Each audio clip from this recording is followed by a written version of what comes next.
Good morning student. आज हम BSTC second year में विषय है हमारा बच्चे और सीखना, जिसके अंतर्गत आज हम अध्ययन करेंगे सीखना, बुद्धि, अभिप्रेरणा।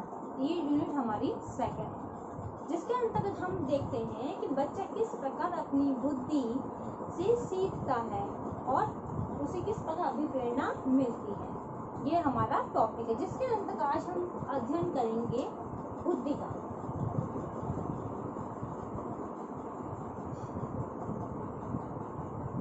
बुद्धि सबसे पहले हम देखते हैं कि प्रत्येक व्यक्ति की बुद्धि एक जैसी नहीं होती है। कोई व्यक्ति अधिक प्रतिभाशाली होता है तो कोई मंद बुद्धि होता है तो कोई सामान्य बुद्धि का होता है। प्रत्येक व्यक्ति अपनी बुद्धि से किसी भी कार्य को करता है। कार्य में आने वाली जो कठिनाइयाँ हैं उसको बुद्धि से उस कठिनाइयों का सामना करता है। तो वह किसके द्वारा करता है? बुद्धि के द्वारा करता है। तो हम देखते हैं कि बुद्धि तो सभी के पास है, परंतु सबके पास एक जैसी नहीं होती है। कोई अपनी बुद्धि का यूज बहुत जल्दी करके अपने जीवन में आ रही कठिनाइयों को जल्दी से दूर कर देता है, तो कईयों को उस कठिनाइयों को निकलने के लिए बहुत समय लगता है। तो हम यहाँ पे बुद्धि के बारे में ही अध्ययन करेंगे। अब हम देखते हैं इसकी परिभाषा है कि बुद्धि की परिभाषाएं क्या होगी।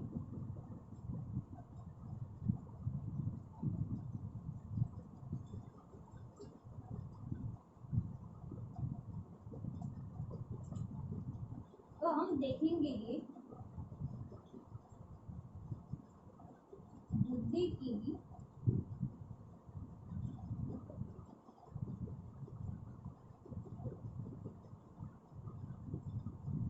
परिभाषा, जिसके अंतर्गत हम देखते हैं वुडवर्थ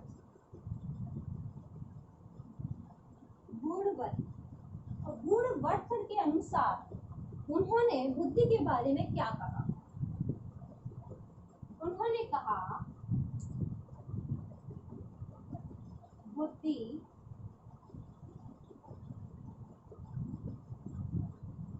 कार्य करने की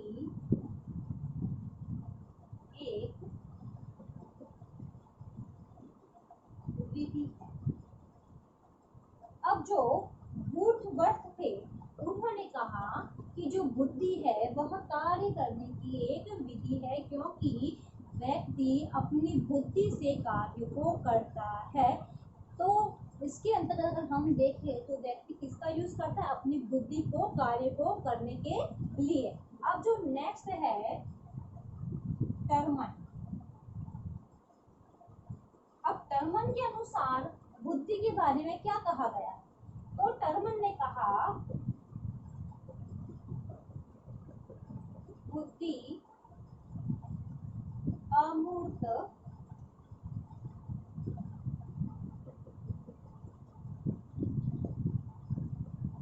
विचारों के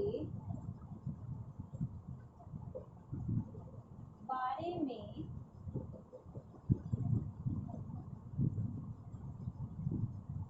सोचने की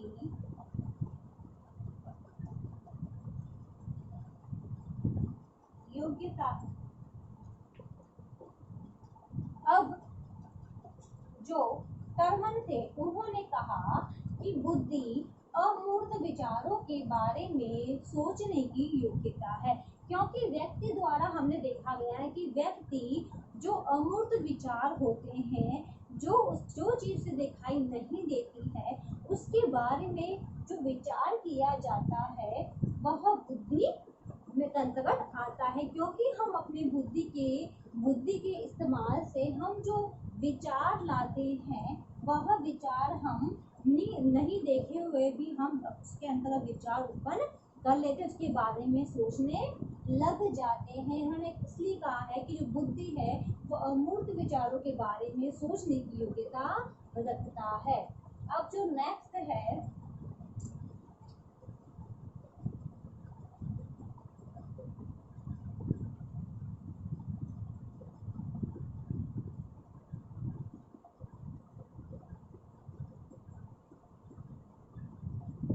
डियर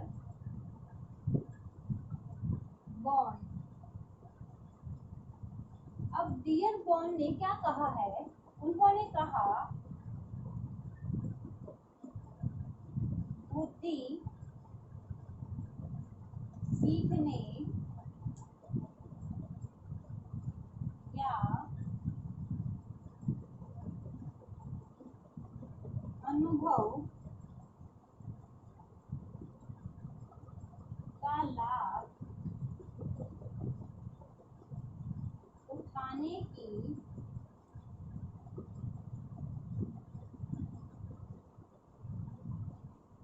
योग्यता है। अब डियर बॉन ने कहा कि जो बुद्धि है वह सीखने या अनुभव का लाभ उठाने की योग्यता है, यानी बुद्धि के द्वारा व्यक्ति सीखता है, अपने अनुभव को बताता है। वह किसके लिए यूज करता है, अपनी बुद्धि का यूज करता है। तो ये डियर बॉन ने कहा। अब जो नेक्स्ट है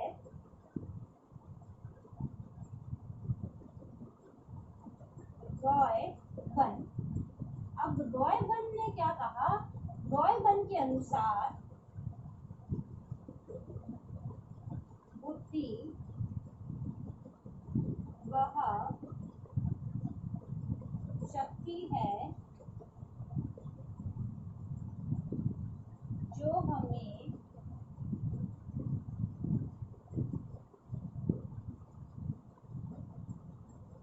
समस्याओं का समाधान करने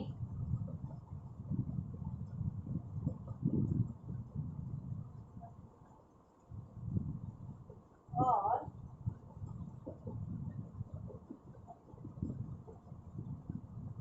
उद्देश्य को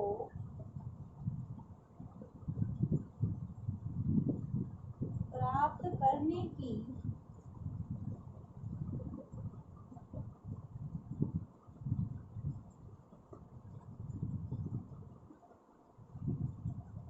क्षमता देती। अब रॉय बन के अनुसार उन्होंने कहा कि बुद्धि वह शक्ति है जो हमें समस्या का समाधान करने और उद्देश्य को प्राप्त करने की क्षमता देती है, क्योंकि बुद्धि के द्वारा हम क्या करते हैं, हम अपनी समस्याओं का समाधान करते हैं। वो भी किसके माध्यम से करते हैं, बुद्धि के यूज से हम करते हैं। इसके साथ हम देखें, अगर हमें उद्देश्य को प्राप्त करना है तो उसकी क्षमता भी हम किसमें होती है, हमारी बुद्धि में होती है। हम बुद्धि के द्वारा ही हम समस्या को, अपने उद्देश्य को प्राप्त कर सकते हैं। तो ये रॉय बन ने कहा था। अब हम आगे देखते हैं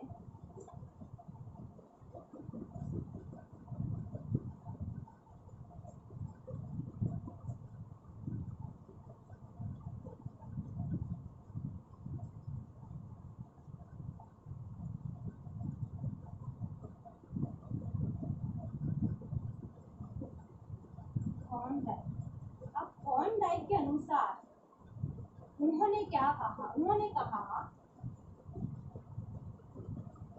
बुद्धि पुराने अनुभवों का लाभकारी प्रयोग करने की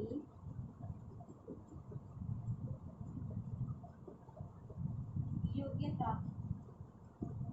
अब जो थॉर्नडाइक थे उन्होंने कहा कि जो बुद्धि है वह पुराने अनुभवों का लाभकारी प्रयोग करने की योग्यता रखता है। अगर हम बुद्धि के माध्यम से हम क्या करते हैं, जो हमारे पुराने अनुभव है, जो हमारी यादें हैं, वे भी हमारे लिए बहुत ही लाभकारी होती हैं। यानी हम उनके अनुभवों का लाभकारी उपयोग करके हम क्या करते हैं, उस चीज को हम महसूस कर सकते हैं। ये कहा था थॉर्नडाइक ने।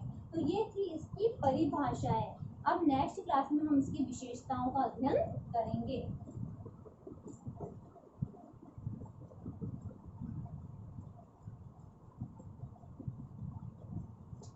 अब इससे संबंधित आज का आपका होमवर्क है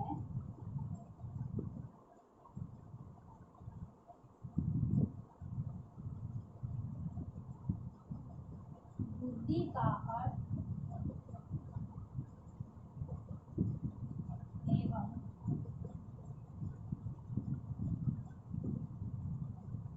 परिभाषाएं बताइए।